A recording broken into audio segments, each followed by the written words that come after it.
How fortunate are we to live in a world where the Nintendo Switch has two very solid Fire Emblem games, from a series that most people really didn't know about until Super Smash Bros. Melee when Marth and Roy were fighters in the game, to a series that has just taken the world by storm. So many people are playing Fire Emblem now, and it's kind of crazy. It's kind of ridiculous.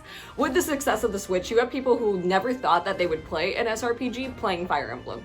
And they either got into the series by way of Fire Emblem Three Houses, released in 2019, or Fire Emblem Engage, which was released earlier this year in 2023. But say you know absolutely nothing of the series, you know about the hype, you know it's like anime chess, but you don't really know what it's all about. You have your Switch and you know you want to play one of the two, but what one do you pick?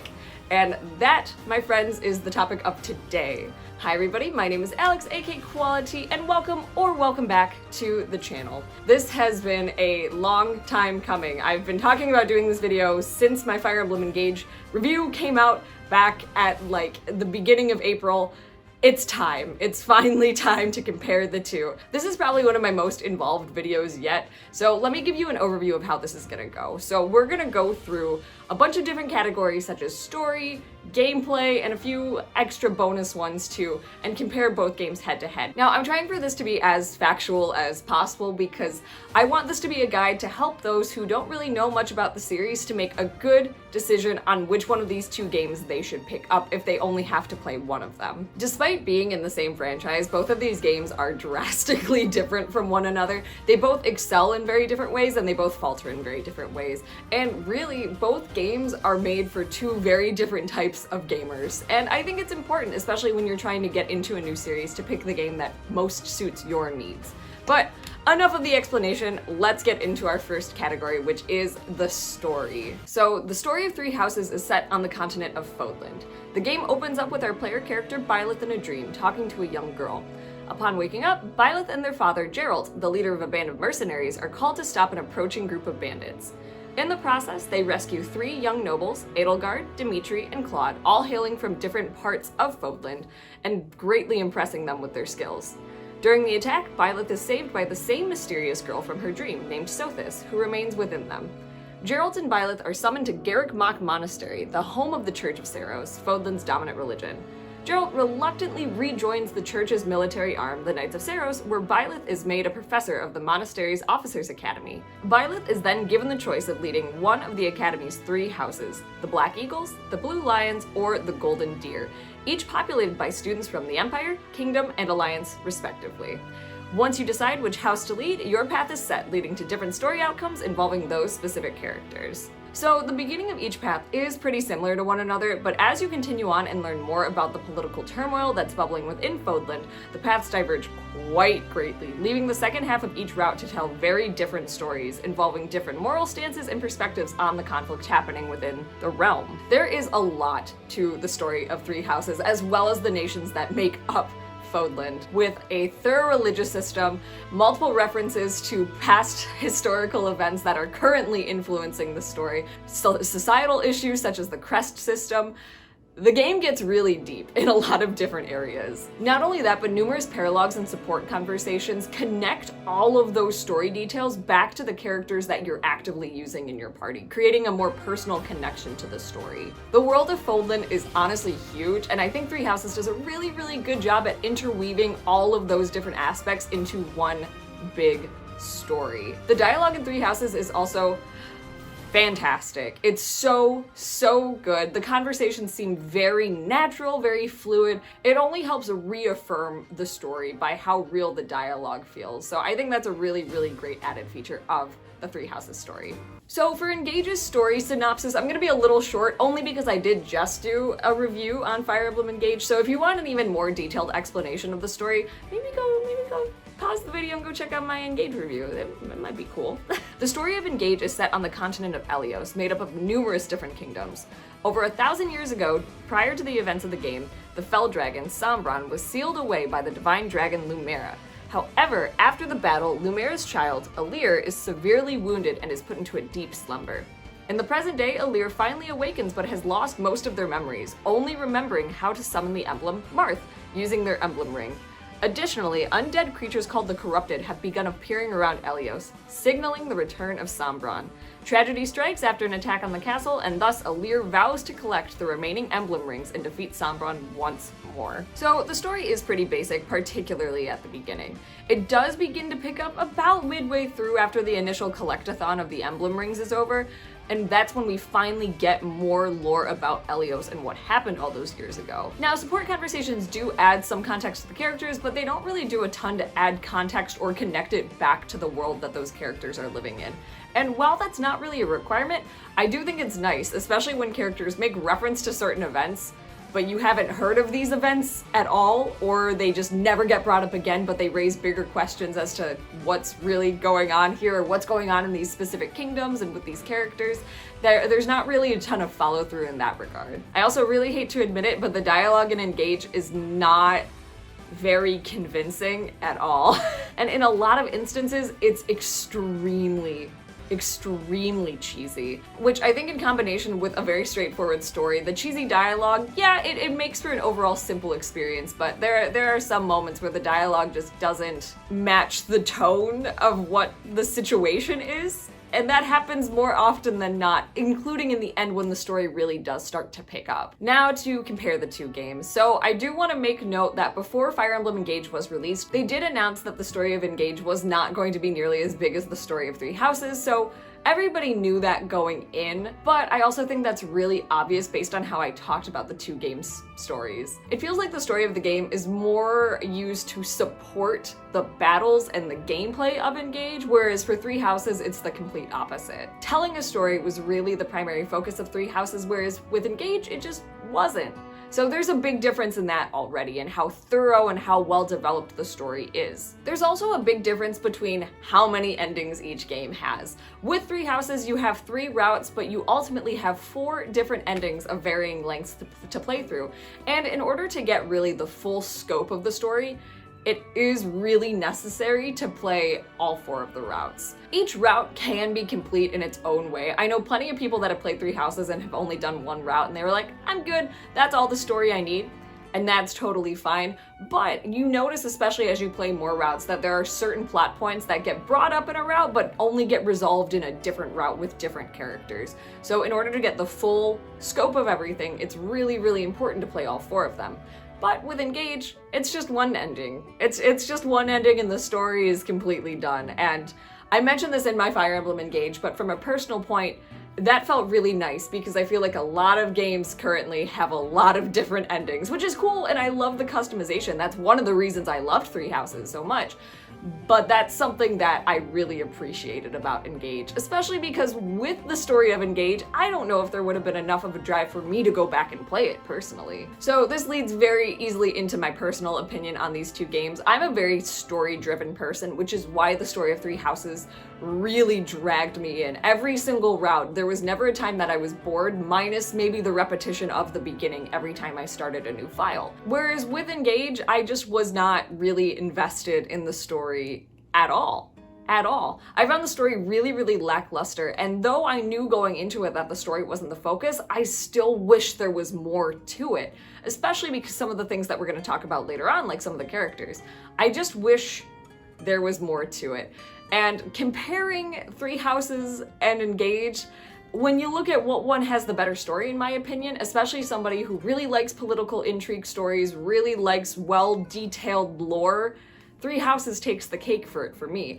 But that's kind of the thing, like, are you a story-based person? Are you not a story-based person? But this is only the first category, so there are still plenty of other things to cover before you make a decision. Which leads us to our next category, the gameplay. Now, both Three Houses and Engage are strategy RPGs and follow many of the same conventions that previous Fire Emblem games have had as well, but they have various different features that are very different from one another, as well as other entries into the series. So that's mainly what we're focusing this category on. The gameplay cycle of Three Houses goes: you start a month at Garrick Mach, take care of battle prep and social sim stuff for an entire month, and then you move on to the end of chapter battle.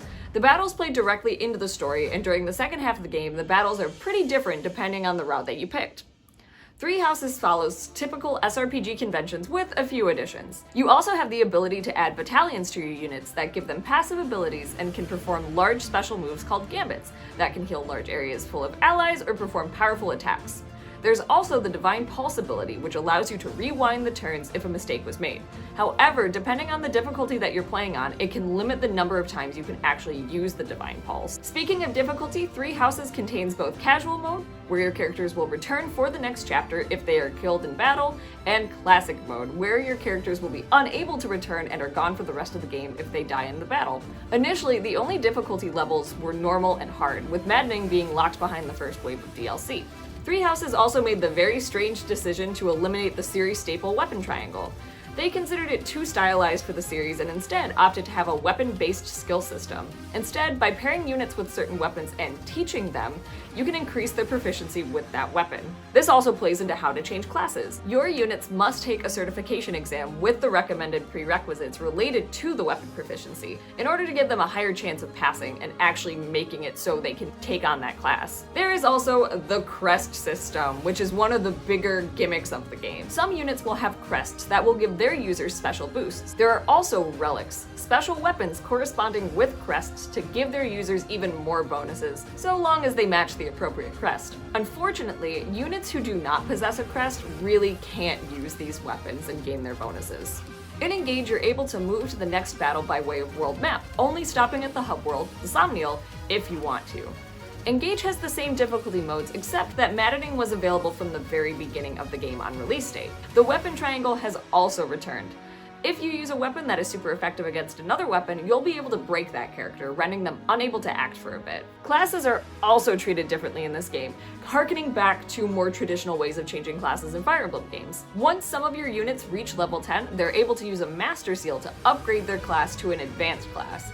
If they'd like to change classes entirely, they need a secondary seal. No weapon training required. In Engage, there's also the emblem system, which is the big thing about this game. The emblem rings contain spirits of protagonists of games past, each with abilities unique to their character. My favorite thing is that you're able to put whatever emblem ring with whatever unit. Sure, there are the ones that canonically make sense, but playing around with who has what emblem allows for very interesting combinations between units and abilities. As you pair specific units with specific rings, their bond will grow, allowing those units to inherit specific abilities that can be used even when they're not using that emblem. So Engage harkens back to a lot of the more traditional Fire Emblem elements, which I think is a really nice change from Three House, especially for people who have been fans of the series for a while. Moving between combat is also a little bit more fluid as you're just kind of working on a map and you're not required to take prolonged breaks in between battles.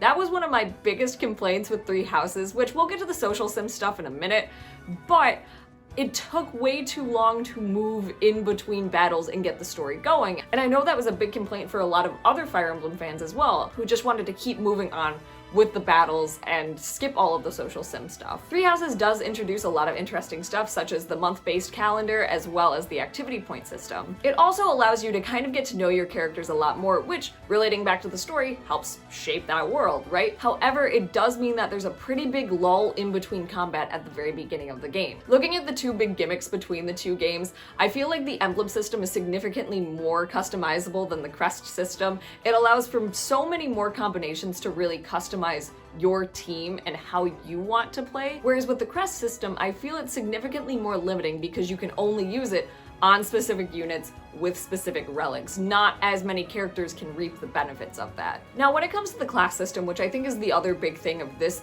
area of gameplay, I really do think it comes down to personal preference. It's very easy to change classes in Engage, where with Three Houses, you do get a little bit more customization in that aspect, because all you have to do is have your units take classes in those specific weapons to build up their proficiency and train them in those skills. So it does offer some interesting combinations, but again, I think that one is definitely more personal preference on how you want to level up your characters and how you want to organize classes. So my personal overall thoughts is that while I loved exploring the monastery, it began to drag on quite a bit, especially when I just wanted to progress the story and get onto the battle. The length in between battles is really why I prefer Engage in this category. It was so easy to just move in between battles and progress the story at my own pace, rather than feel like I had to take a month to do a bunch of stuff And as I mentioned, the combat in Engage is much more similar to the combat of previous Fire Emblem games, which is what I'm more comfortable with.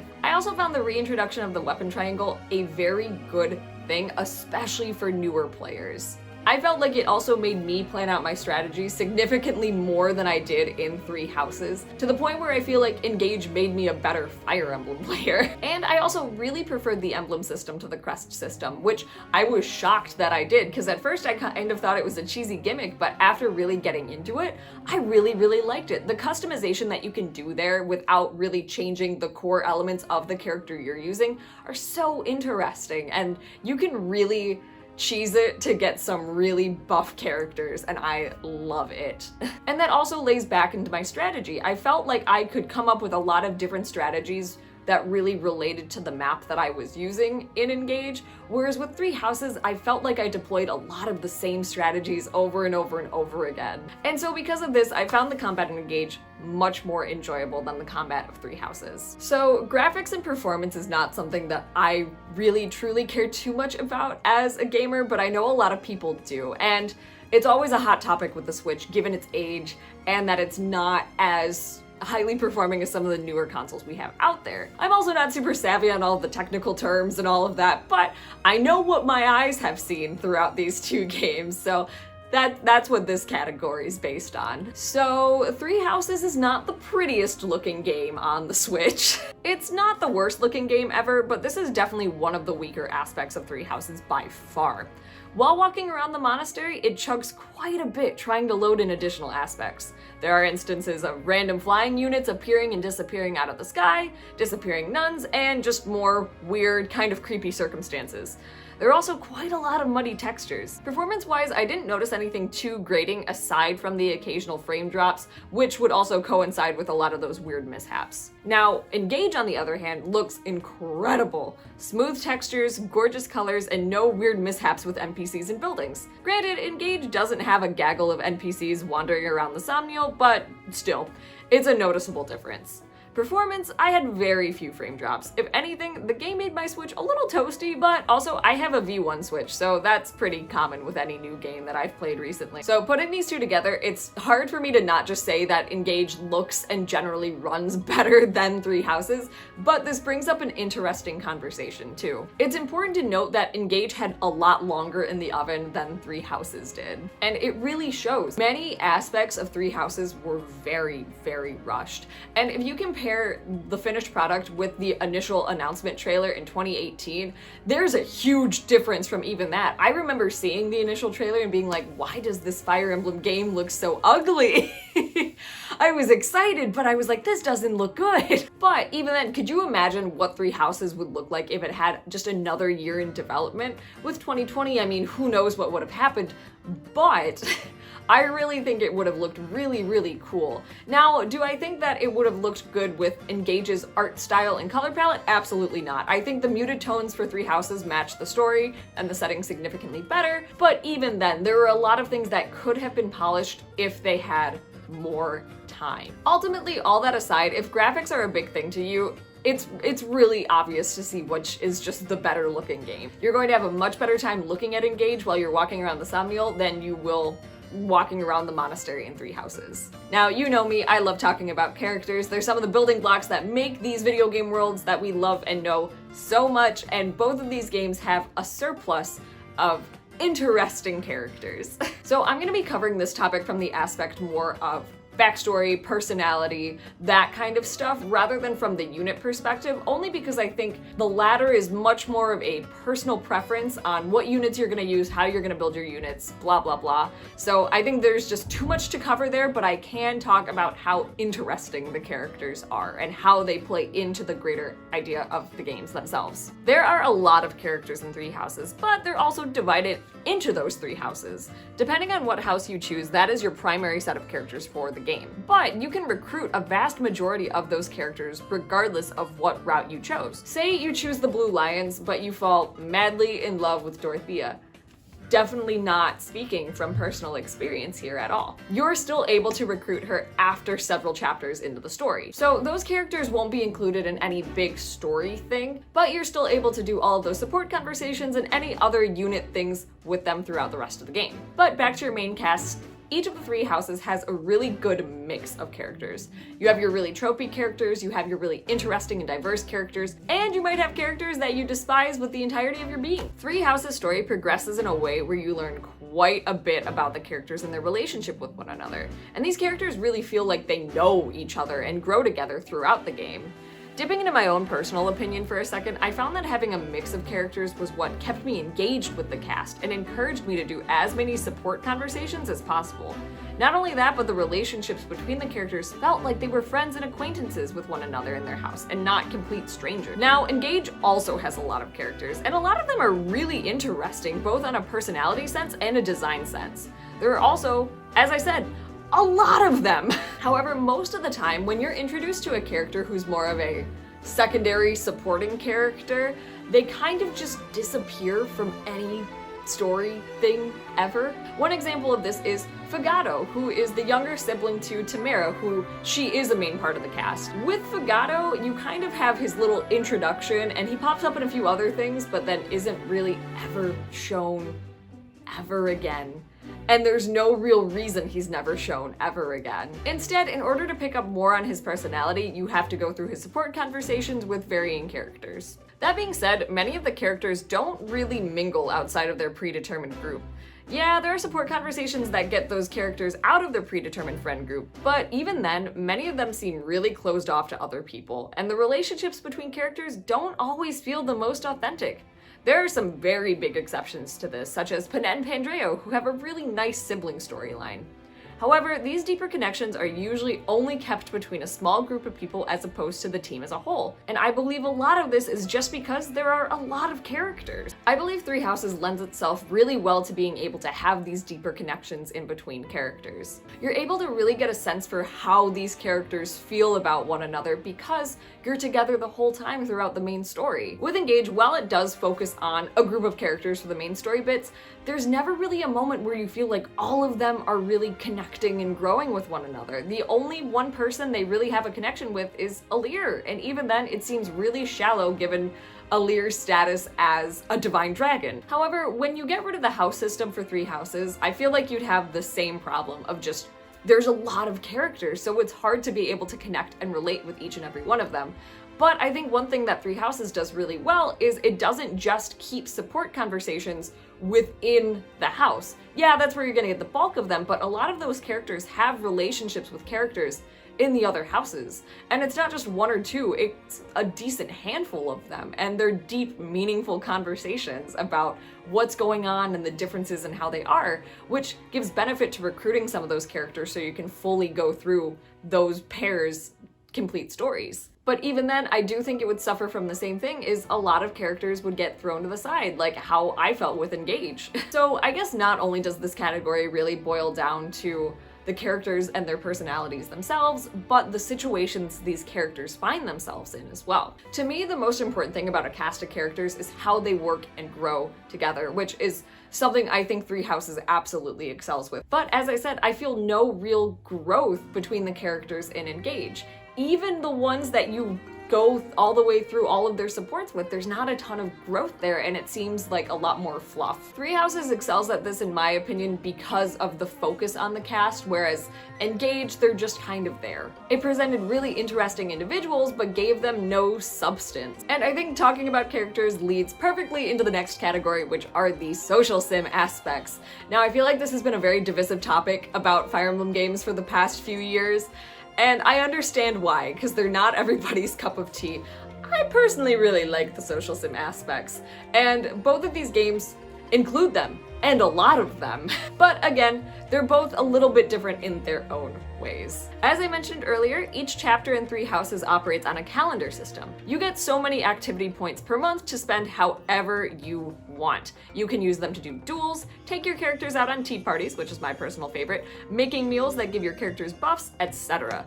You don't have to use the activity points, however, you still have to go through the entire month before being able to move on to the next battle. This, particularly if you have no interest in the social activities, could be a slog. As well, yes, you can walk around and talk to your units. Unfortunately, their dialogue does pretty much stay the same throughout the entire month. Now, there are several benefits to doing these social aspects, such as raising support points with your favorite characters or cooking meals to give your characters buffs to be used in battle throughout the entire month. There's a lot to do, and it can honestly feel a little overwhelming, especially because the game is practically forcing you to do something with your time throughout that month. There are also battle activity points, which can be used to do additional battles in the month, such as paralogs. This system is a little bit better as it helps the month go by faster, but it also means you can only do a small amount of battles due to the small number of battle points that you have. Now, Engage has a surplus of activities to do in the Somnial, many of which are really similar to or improved on from Three Houses. Cooking and fishing return in a revamped way, as well as there are recreational activities, workouts, wyvern riding, fortune telling, blah blah blah blah blah. There is a lot! There is a lot in this game. The nice thing about Engage is there's nothing holding you back from just progressing the story, or at least doing the skirmishes whenever you want. Thus, there's not much tying you down to doing these social activities if you don't want to do them. And if you do want to do them, you have a whole ton of them that you can do. That being said though, the downside of having so many of these activities is that they mostly seem really pointless. You're also able to gain buffs from many of these activities in the same way that you could in Three Houses. As mentioned, cooking is improved as using higher quality ingredients grants you better bonuses in battle. There are also more battle-focused activities as well that don't involve battles on the map, such as taking on specific trials that really put you head-to-head with other players.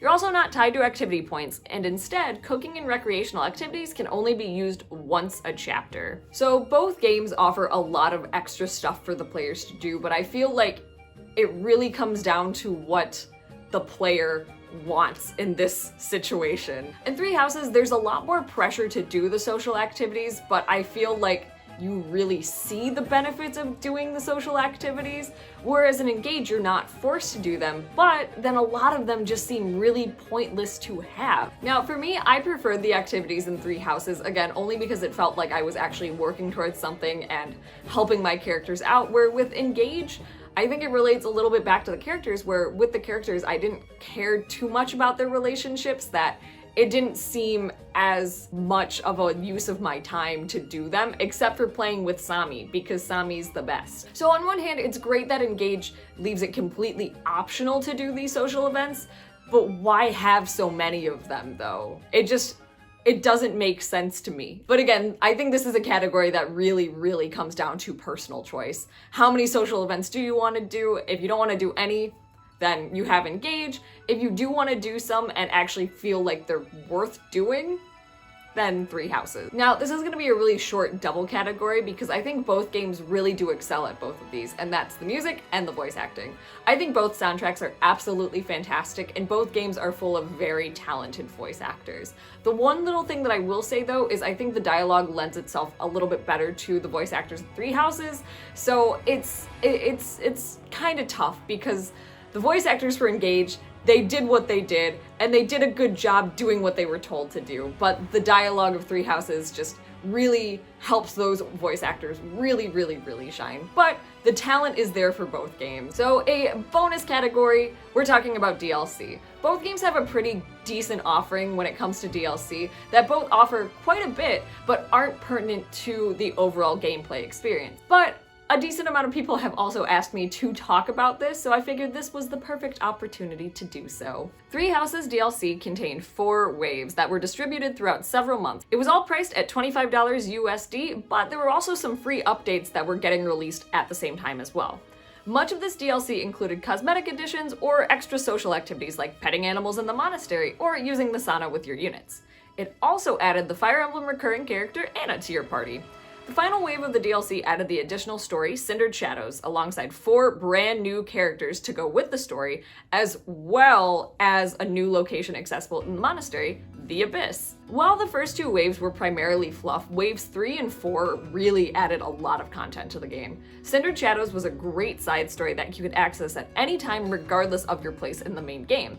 It also adds additional lore to the story, as well as the Ashen Wolves house characters are great, and they really quickly became some of my favorite in the game.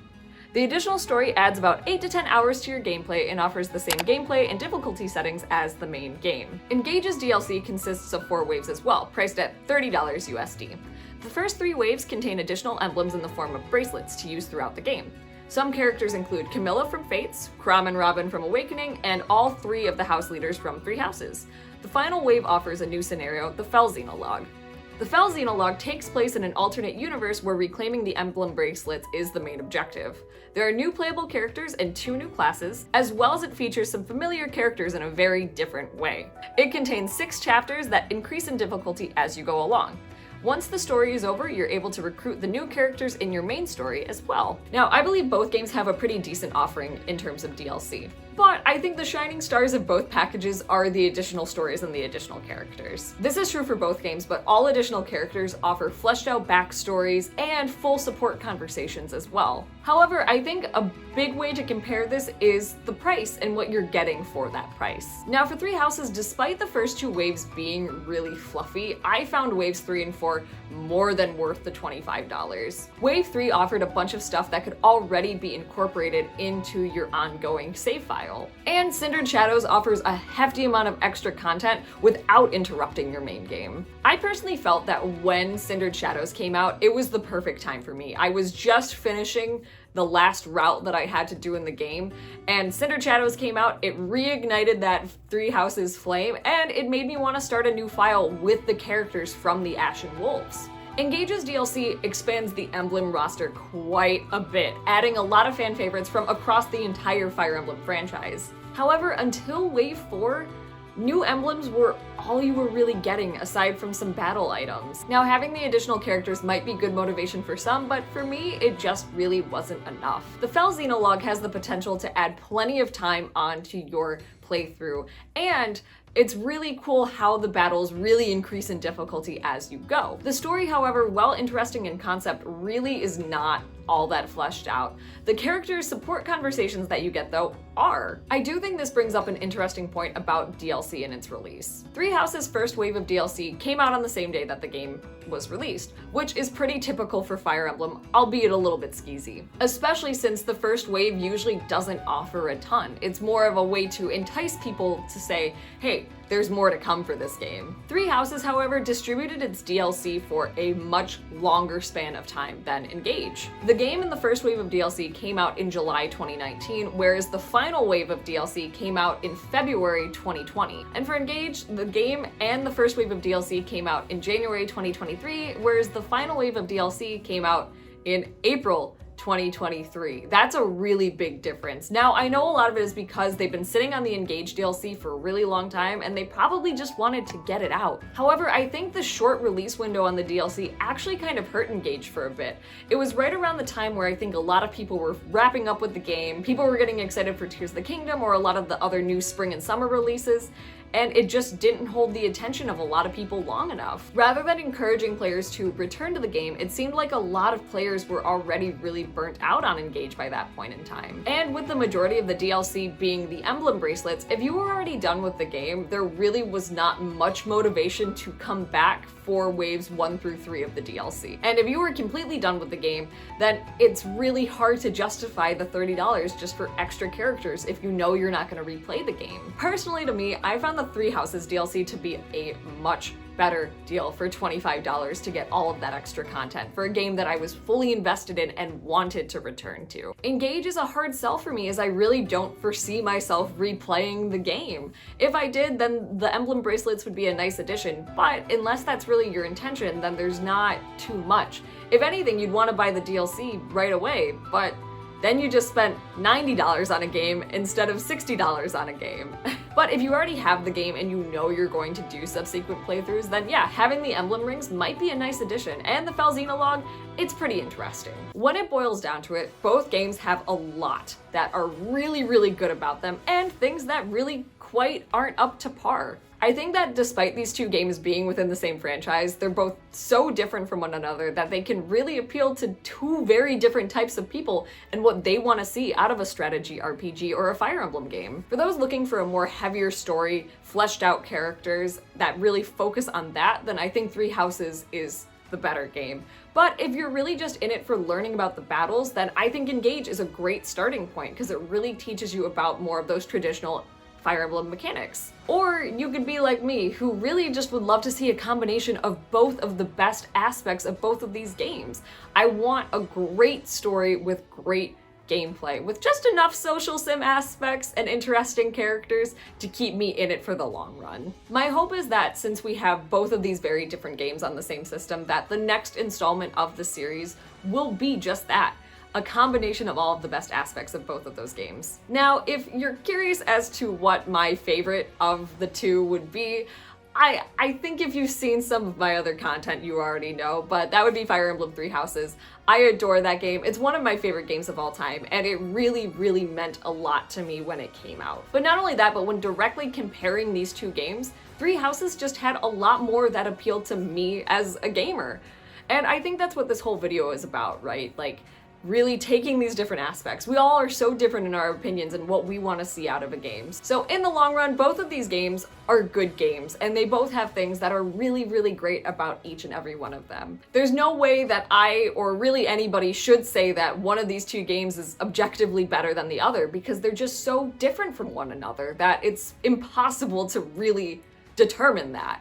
One game's gonna be better for one person, one game's gonna be better for another person, and that's just how it is. But I really hope that this video helped you decide which of these two games would be the better game for you. And if it did, let me know in the comments. I'd love to know if you ended up picking up either Three Houses or Engage, or if you're thinking about it. Tell me what one you think would appeal the best to you. I'd love to know. I love talking about Fire Emblem, despite still being relatively new to the series. I say relatively new when I've been playing Fire Emblem games for like 10 years, but still, I really love talking about this series. It's so good. It's one of my favorites, and I'd love to hear your thoughts on it as well. But that's gonna do it for this video. This was a long one. This was a very, very long one, and I just really hope it was helpful. But, dear friends, until the next one, goodbye! Boop!